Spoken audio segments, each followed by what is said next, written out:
보도록 하겠습니다. 마태복음 5장 13절에서 16절 말씀입니다. 너무 긴장하지 마시고요. 당황하지 마시기 바랍니다. 주보에는 사도행전 1장 8절로 나와 있는데 기도하는 가운데 말씀이 바뀌었습니다. 그래서 제가 미리 말씀을 못 드려서 주보에는 다른 말씀이 나와 있으니까 마태복음 5장 13절에서 16절 말씀입니다. 마태복음 5장 13절에서 16절 말씀 다 함께 합독하시겠습니다. 너희는 세상의 소금이니 소금이 만일 그 맛을 잃으면 무엇으로 짜게 하리요? 후에는 아무 쓸데없어 다만 밖에 버려져 사람에게 밝힐 뿐이니라. 너희는 세상의 빛이라. 산 위에 있는 동네가 숨겨지지 못할 것이요 사람이 등불을 켜서 말 아래에 두지 아니하고 등경 위에 두나니 이러므로 집안 모든 사람에게 빛이 되니라. 이같이 너희 빛이 사람 앞에 비치게 하여 그들로 너희 착한 행실을 보고 하늘에 계신 너희 아버지께 영광을 돌리게 하라. 아멘.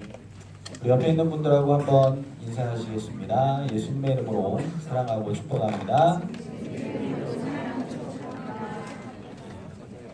한 번 더 인사하실 때는 진심을 담아서 주님 안에서 좋은 일이 있습니다.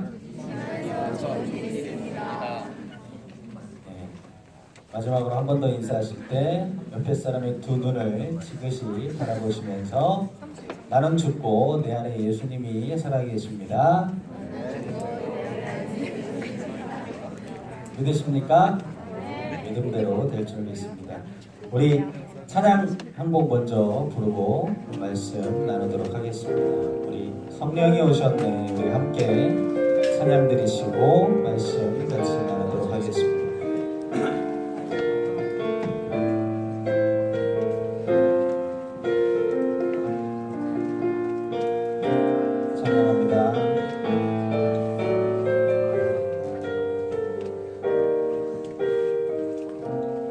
허무한 시절 지날 때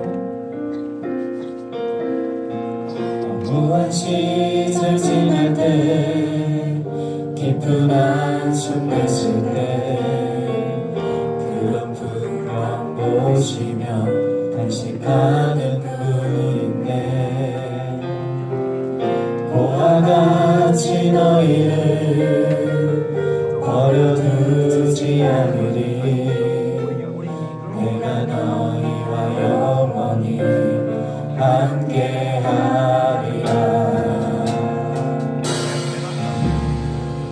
성령이 오셨네. 성령이 오셨네. 내 주에 보내신 성령이 오셨네. 우리 인생 가운데 친히 찾아오셔서 그 나라 꿈꾸게 하시네. 엉돌린 자가 칭찬 엉돌린 자가 칭찬 자유함이 없는 자 이는 저 계시는 성령이 계시네. 주의 영이 계신 곳에 잠자히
한번 기도하시겠습니다. 아버지 하나님, 오늘 예배 가운데 말씀으로 하나 되게 하여 주시옵소서. 성령 하나님, 온전히 임하여 주시어서 말씀을 전하는 자나 듣는 자 모두 하나님의 말씀의 은혜 안에서 충만한 기쁨을 누리게 하시고 은혜 받는 시간 될 수 있게 달라고 우리 주님의 오늘 간절히 한번 부르고 통성으로 기도하시겠습니다. 주여!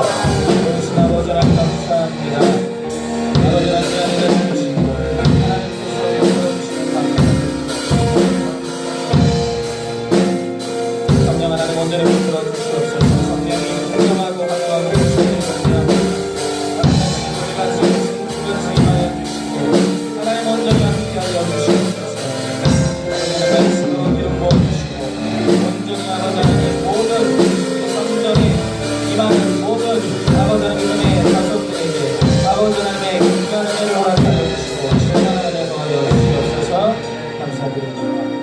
좋으신 아버지 하나님 감사드립니다.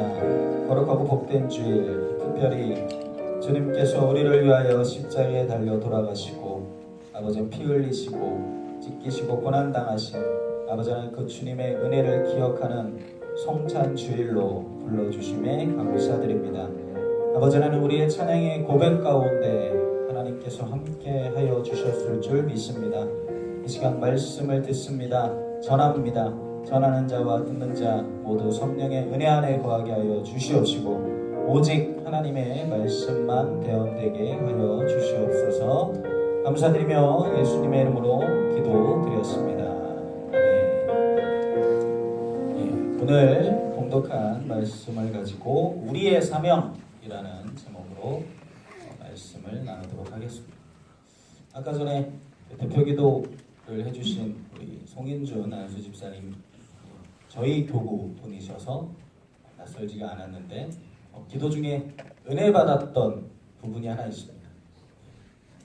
지난주에 우리 학생들을 선교사로 파송했습니다 그러길래 제가 깜짝 놀라서 그런 얘기를 들은 적이 없는데 누가 선교사로 나갔나 했더니 계약을 해서 이제 학교로 파송한 선교사라는 의미인 것 같아서 그 기도 중에 은혜를 받았습니다. 학교로 파송받은 여러분들 어떠십니까? 좋으십니까? 네, 짱 좋아요. 한 사람만 좋다고 대답을 하셨는데 제가 오늘 사실은 이 설교를 오기 전까지 중등부 설교라고 해서 중등부 예배를 인도한 지가 꽤 됐구나 이렇게 생각이 들어서 예전의 기억을 더듬어 봤습니다. 그때 제가 사역했던 곳에서 중등부 예배 때는 문화상품권이 없으면 예배가 진행이 되지 않았습니다. 애들이 다들 고개를 숙이고 있고 문화상품권을 딱 들고 있어야만 갑자기 등에서 빛이 바라면서 문상을 받아가고자 제 설교를 들었던 기억이 났는데 오늘 여기 왔는데 분명히 우리 이현석 전도사님이 되게 설교 듣는 태도가 좋을 것이라고 칭찬을 많이 해서 자기 애들이니까 그렇게 칭찬하겠지 했는데 깜짝 놀랐습니다. 저를 이렇게 다 바라보고 있을 줄 몰랐어요. 저는 한 3분의 2가 고개를 아래 숙이고 핸드폰을 하고 있을 줄 알았거든요. 물론 요즘에는 멀티플레이가 돼서 핸드폰을 보고 아래를 보면서도 집에 가서는 목사님 설교가 뭐뭐뭐였다라고 정확하게 찍어낼 줄 아는 우리 놀라운 능력들을 다 가지고 있는 것을 알고 있지만 그래도 이렇게 앞을 봐주니까 너무나 감사합니다. 우리의 사명 말씀을 나누겠습니다. 사람들은 자신의 사명이 무엇인지를 알고 살아야 제대로 산다라고 할 수 있습니다. 그리스도인들은 내가 그리스도인으로 이 땅에서 살아가면서 무슨 사명을 갖고 살아가는지를 깨닫는 것이 굉장히 중요하다라고 말할 수 있다는 것이죠. 우리 학생들도 마찬가지입니다. 그리스도인 이러면 성인 된 장년들만 아니면 청년등 이상들만 사명을 가지고 살아가는 것이고 우리는 그냥 공부만 하면 되지 이렇게 생각을 하는 경우가 있을 수도 있는데 절대로 그렇지 않습니다. 여러분들은 태어나서 주님을 구주로 만난 그 순간부터 주님 만나는 그날까지 여러분들에게는 사명이 있다는 것이죠. 왜? 나는 굉장히 축복받고 하나님의 은혜를 경험한 소중한 사람이기 때문에 그렇습니다. 왜 소중합니까? 저는 그렇지 않아요. 저는 옆에 있는 애처럼 이쁘지도 않고 잘생기지도 않고 저희 집에 돈이 많지도 않고 저는 특별히 잘하는 게 없어서 공부라도 해야 되는데 공부도 잘 못해요. 이렇게 말할 수 있지만 그것은 세상의 기준으로 판단하기 때문에 그렇습니다. 여러분들은 주님의 자녀입니다. 믿으십니까? 네. 5명만 믿으십니까? 여러분은 주의 자녀입니다. 믿으십니까? 네. 우리는 모두 주님의 자녀인 것이죠. 여러분 한 분 한 분을 위해서 주님께서 돌아가셨다라는 것입니다. 오늘 성찬을 왜 합니까? 주님께서 우리를 위해서 죽으시고 우리를 위해서 죄를 대신 짊어져 주심에 감사하는 의미로 성찬을 하는 것입니다. 여러분들을 위해서 주님이 죽으셨다는 것이 다른 누군가를 위해서 죽은 게 아니라 바로 여러분들 자신 한 사람 한 사람을 위해서 주님께서 죽으셨다는 것이죠. 여러분은 그렇기 때문에 너무나도 소중한 사람입니다. 나는 부족해, 나는 아무것도 아니야 이런 생각을 혹시라도 갖고 있는 친구가 있다면 그런 생각을 버리시기를 부탁을 드리겠습니다. 여러분들은 어느 것과도 바꾸지 않고 주님이 목숨 걸고 지키신 정말로 소중한 사람들이라는 것이죠. 여러분 부모님이 너무나도 사랑하시죠. 여러분들을 부모님의 사랑보다 더 귀한 사랑이 주님의 사랑입니다. 여러분들은 그 주님의 사랑을 입고 날마다 주님과 동행하는 사람들입니다. 제대로 잘 느끼지 못할 뿐이지 여러분들을 주님은 한 번도 떠나신 적이 없다라는 것이죠. 그렇기 때문에 여러분들은 주님께서 그렇게 핏값 주고 산 소중한 존재이기 때문에 그냥 세상 사람들처럼 아무 의미 없이 살아가서는 안 된다는 것이죠. 여러분들에게는 사명이 주어져 있다는 것을 먼저 기억하고 여러분들이 학교에서건 친구들을 만나고 학원에서건 어디에서 무엇을 하든지 그 사명이 있다는 것을 기억하고 날마다 내 삶에 예수님이 중심이 되어서 살아가는 여러분들이 되시기를 예수님의 이름으로 부탁을 드리겠습니다. 내 관점이 아니라 날마다 예수님의 관점으로 세상의 관점이 아니라 예수님의 관점으로 바라보는 것이 우리의 사명이라는 것을 기억하시고 그렇게 우리의 사명을 이루기 위해서는 우리가 어떠한 삶을 살아가야 되는지 잠시 동안 말씀을 나누도록 하겠습니다. 첫째로 세상을 변화시켜야 되는 사명이 있습니다. 한번 따라 하시겠습니다. 세상을 변화시켜라. 여러분들은 충분히 세상을 변화시킬 수 있는 사람들입니다. 잠재력이 있다는 것이죠. 저는 사람들이 저도 여러분들과 같은 시기가 있었습니다. 불과 몇 년이 되지 않았습니다.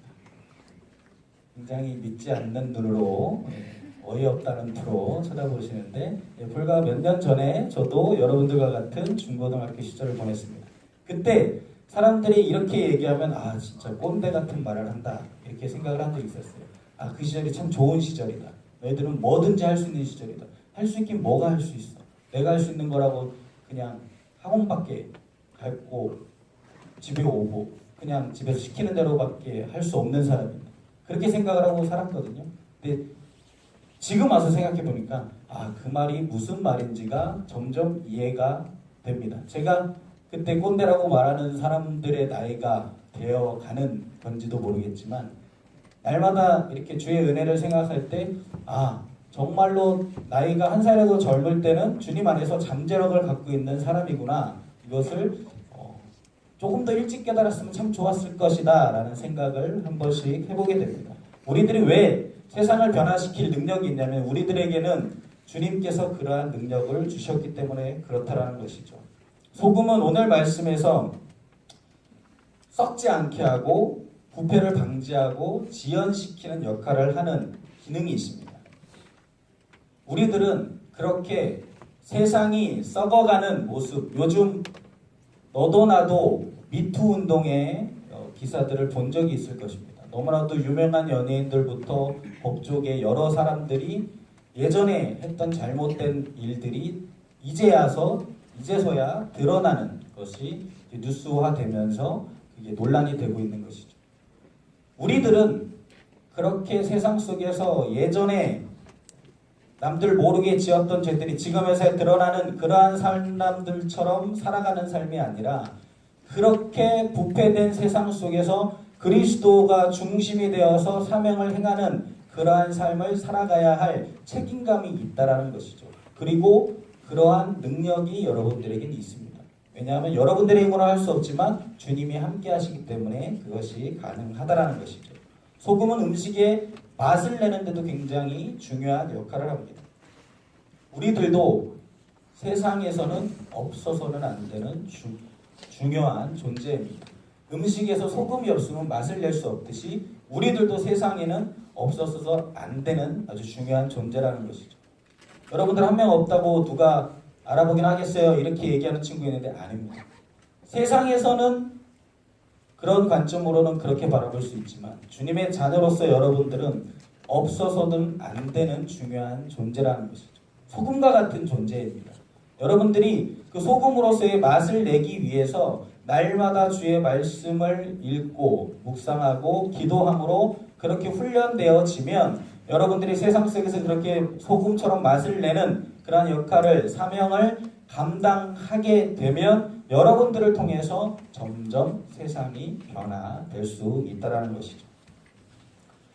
그렇기 때문에 늘 내가 공부를 할 때나 내가 친구들과 관계를 맺을 때나 모든 삶에 있어서 내가 주님께서 주신 사명이 있다는 것을 기억하고 그 역할을 감당할 수 있도록 늘 기억하는 삶을 살아가야만 우리가 세상을 변화시키는 그 주님의 자녀로서의 그 사명을 감당하는 삶이 된다는 것을 기억하게 되시기를 예수님의 이름으로 축원드리겠습니다.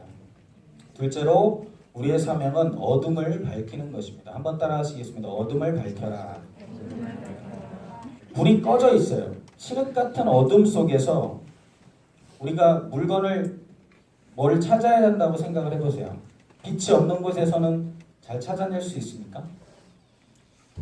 저는 못 찾아낼 것 같습니다. 그런데 촛불 하나만 켜 있으면 우리는 원하는 것을 쉽게 찾을 수 있습니다. 빛은 이처럼 어둠을 몰아내고 그 빛이 역할을 발휘하는 능력을 갖고 있습니다. 우리들도 이 땅에서 그렇게 빛과 같은 삶을, 역할을 감당하는 삶을 살아가야 한다는 것이죠.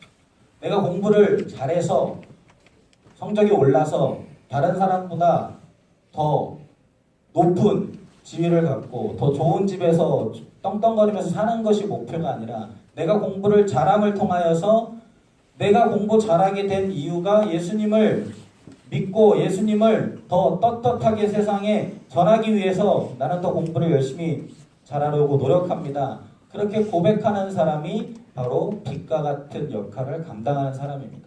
나 혼자만 잘 되고 나 혼자만 잘 살고 나 혼자만 떵떵거리고 누리며 살기 위해서 공부합니다. 그러기 위해서 노력합니다. 이렇게 얘기하는 것은 세상의 방법입니다. 하지만 예수님을 믿는 우리들은 내가 공부를 열심히 하고 내가 운동을 잘하고 내가 나에게 있는 재능을 통하여서 무언가를 이루는 것은 나 혼자 잘 먹고 잘 살기 위해서가 아니라 나를 구원하여 주신 주님을 세상 속에서 증거하기 위함입니다. 그렇게 고백하는 삶이 바로 어둠을 밝히는 빛과 같은 삶이 된다는 것이죠. 본이 되는 것이 필요합니다. 여러분들이 한번 본이 되는 삶인지 아닌지는 딱 이거 하나만 점검해 보면 알 수 있습니다. 여러분들이 친구한테 믿지 않는 학교의 친구들한테 야, 나 교회 다니는데 저기 분당에 정자동에 있는 여의도 순복 분당교회 다니는데 나랑 같이 교회 가자. 너도 예수님 믿어. 나 예수님 믿어 너무 좋다. 이렇게 말을 한번 했을 때 두 가지 반응이 나타날 수 있습니다. 야, 너도 예수님을 믿었냐? 야, 나는 정말 네가 예수님 믿는 사람인 줄 꿈에도 몰랐다. 야, 예수님 믿으면 뭔가 다르다던데 너 나랑 똑같이 행동하잖아. 이렇게 얘기하는 반응이 하나 있고, 야 교회 가자 얘기했을 때 그래, 야 너가 뭔가 좀 틀린 것 같더라. 예전에 예수님 뭐 그렇게 잘 믿기 전에는 나랑 똑같은 것 같았는데 어느 순간 보니까 이렇게 뭔가 틀린 것 같아. 네가 믿는 예수님이라면 나도 관심이 간다. 믿어보고 싶다. 이렇게 얘기하는 두 가지 반응. 한번 가슴에 손을 놓고 생각해 보십시오. 내가 내 친구한테 그렇게 얘기했을 때 너나 잘 믿어 이렇게 얘기를 들을 건지, 아니면 야 나도 같이 가자, 나도 너랑 같이 다니고 싶어, 이런 얘기가 나올 것인지. 본이 된다는 것은 내가 믿는 예수님을 전했을 때 상대방이 반응하는 그 모습을 보고 아 내가 본이 되는 삶을 살고 있구나, 그렇지 않구나를 알 수 있다는 것이죠. 에베소서 5장 8절 9절 말씀 읽어드리면, 너희가 전에는 어둠이더니 이제는 주 안에서 빛이라, 빛의 자녀들처럼 행하라. 빛의 열매는 모든 착함과 의로움과 진실함에 있느니라. 이렇게 기록되어져 있습니다. 우리가 예수님을 알기 전에는, 예수님을 구주로 믿기 전에는 우리도 똑같은 죄인이었고 어둠 속에 있는 사람들이었습니다. 그러니까 사단의 종노릇한 사단 편이었어요. 그래서 뭐 죄가 죄인지도 모르고 살았죠. 그런데 주님을 구주로 믿었어요. 내가 입으로 주님을 시인하고 마음으로 고백했더니 내가 이제는 주님의 자녀가 되었다라고 주님께서 말씀해 주셨어요. 그렇게 주님을 믿는 다음부터는 이제는 사단에 소속되어 있는 사람이 아니라 이제는 소속이 바뀐 거예요. 주님 편으로, 주님 자녀로 소속이 완전히 바뀐 삶이 된다라는 것이죠. 그렇게 바뀐 삶이라면 그 소속이 바뀌었으면 내가 하던 행동도 그 소속에 맞는 행동으로 바뀌어야 한다는 것이죠. 예전에 사단 편일 때는 그렇게 주님을 알지 못하니까 내가 하고 싶은 대로, 내가 꿈꾸는 대로 노력하는 삶, 그것만으로도 충분한 삶이었지만 이제는 주님 편이잖아요. 그럼 주님이 원하시고 주님이 우리에게 주신 사명을 이루고자 노력하는 삶을 살아가야 한다는 것이죠. 그렇게 살아가려면 내 삶 속의 작은 것부터 본이 되는 삶을 살아갈 때 그러한 삶을 살 수 있다는 것이죠. 본이 된다는 것은 오늘 방금 읽어들었던 에베소서 5장 8절 9절에 착함과 의로움과 진실함이라고 얘기하고 있습니다. 착해야 됩니다. 착합니까? 네. 자신 있게 말하는 우리 친구는 정말 착한 것 같습니다. 그런데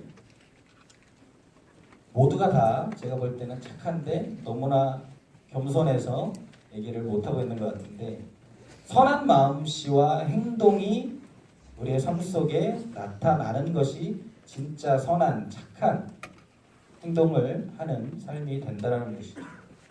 친구가 야 이것 좀 빌려주라 얘기했을 때 됐거든, 이렇게 얘기하는 것과 그래 빌려줄게 이렇게 하는 것과는 눈에 확연히 드러나는 것이죠. 예전에, 지금은 어떤지 모르겠는데 예전에는 이렇게 시험 볼 때 이렇게 간격이 그렇게 많이 떨어지지 않았어요. 그런데 누가 그 친구 거를 절대로 보지 않아요. 그 친구의 성적으로 봐서는 절대로 보면 더 큰일 나는 점수인데 이렇게 가리고 문제를 푸는 친구가 있었습니다. 드러내고 보여줘도 안 보는데 이렇게 가리는 행동을 하는 걸 보고 굉장히 어이없었던 적이 있는데, 드러내려고 보여줘야 된다는 것이 아니라 남을 믿지 않는 그런 의심하는 태도로 그렇게 살아가는 것이 아니라 다른 사람을 믿어주고 다른 사람이 나에게 부탁을 했을 때 선한 마음으로 받아주는 그러한 착한 행실을 통하여서 우리들은 예수님을 믿는 사람으로서 본이 되는 모습을 보여줄 수 있다는 것이죠. 그리고 우리가 의로움을 가져야 됩니다. 잘못된 것에 타협해서는 안 된다는 것이죠. 이게 분명히 잘못된 것이라는 것을 아는데 점점 타협을 하는 경우가 있어요. 오늘까지만 하면 되지, 내일부터 안 하면 되지.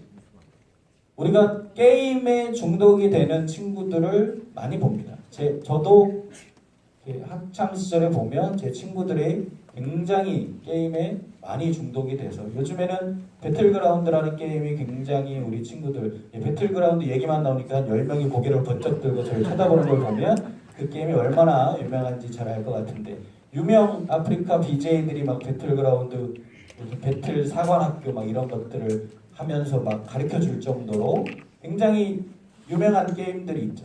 게임을 하는 것이 죄는 아니지만 그 게임에 정신이 온통 휩싸여서 다른 것을 못하고 다른 것을 내버려둔 채 그것에만 얽매이기 때문에 그것이 죄가 되는 것일 수 있다는 것이죠.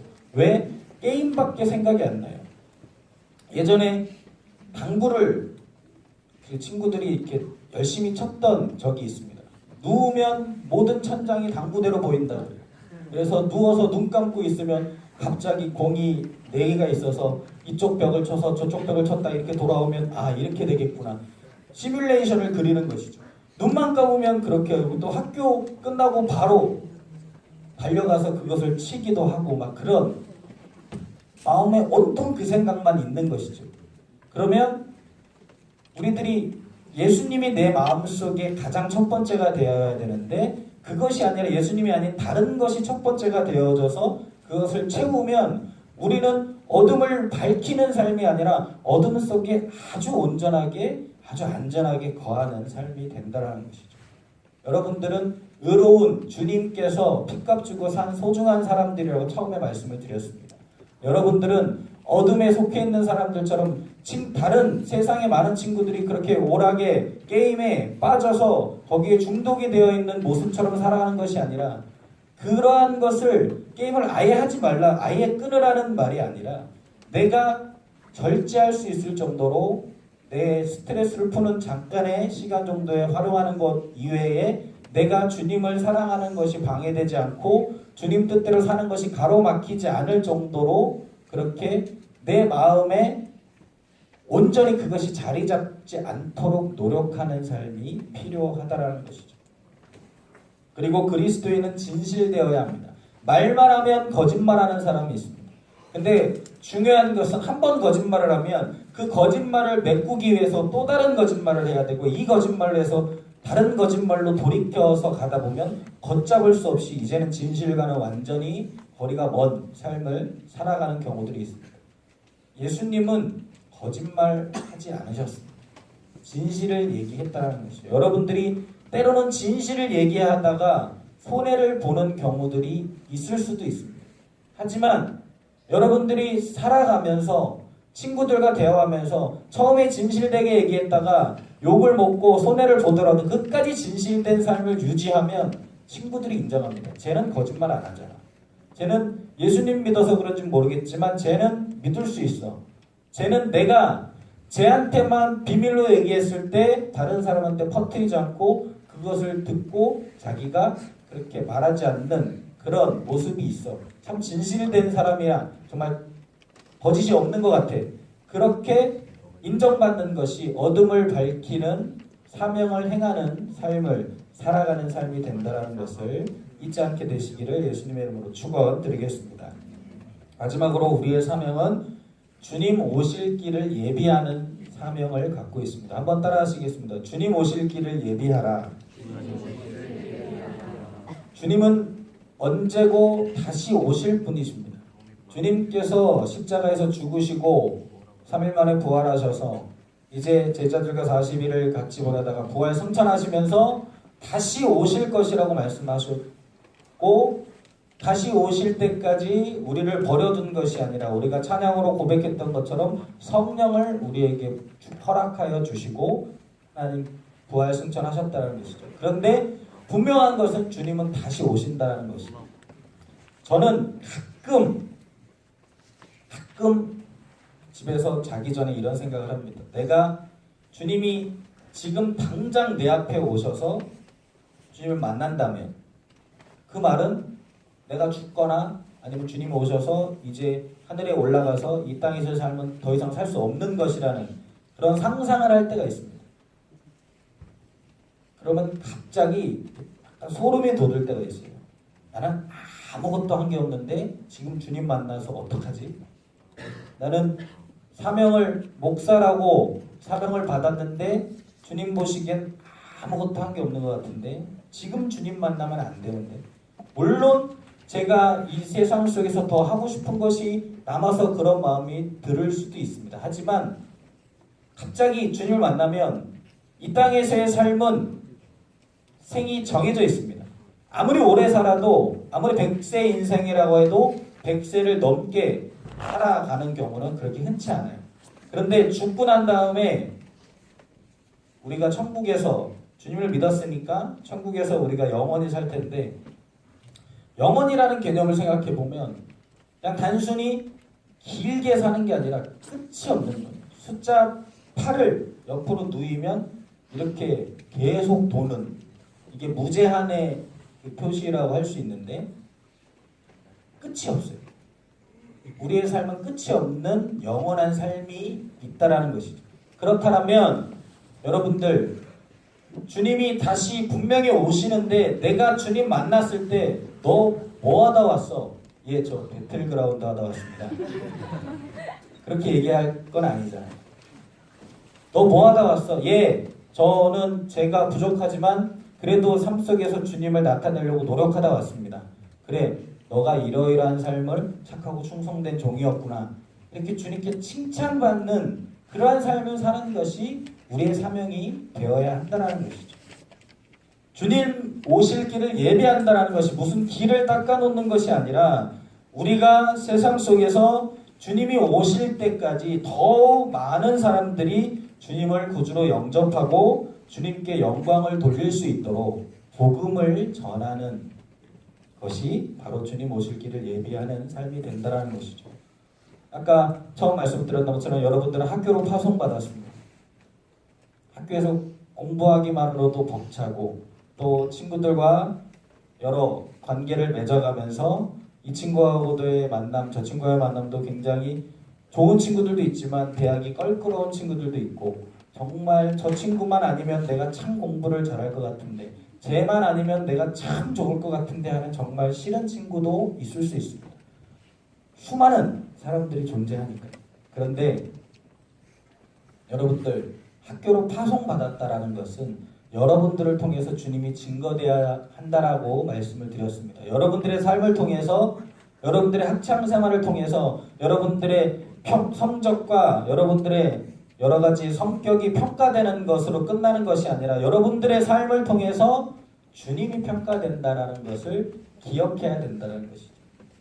나를 구원하여 주신 나를 정말 소중히 여겨서 자신의 목숨까지 내어주셨던 주님이 나 때문에 욕먹고 개독교라고 욕먹으면 안 된다는 것이죠. 여러분들을 통해서 야 그래 역시 믿는 사람은 다르구나. 여러분들을 통해서 역시